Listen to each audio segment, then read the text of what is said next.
Zdravo, evo nešto zanimljivo. Dumb money versus smart money. Jasna razlika na kripto tržištu. Posjetite nas na Kriptoentuzijasti za najnovije vijesti i edukaciju o kriptovalutama. Svijet kriptovaluta nije samo tehnologija i brojke, to je i psihologija.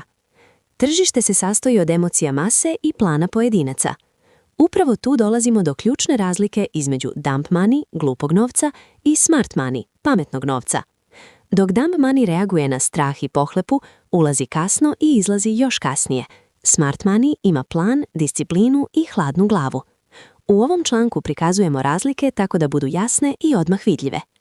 Prikaz razlika između impulzivnog i strateškog ulaganja novca. Dumb money trgovina, vođena emocijama. Glavne karakteristike. Ulazak kasno, ne akumulira u tišini, već kupuje tek kada cijena već eksplodira i kada svi pričaju o projektu. FOMO, strah od propuštanja. Najčešća rečenica je moram ući odmah, svi zarađuju. Panična prodaja, kad cijena padne, umjesto da vidi priliku, prodaje u panici. Nema plana, ulazi i izlazi bez strategije, oslanja se na emocije i mišljenja influencera. Rezultat, kupuje visoko, prodaje nisko i tako postaje likvidnost za druge. Psihologija dumb manija, euroforija i pohlepa na vrhu, strah i očaj. Hvala što ste gledali, pretplatite se za više sadržaja.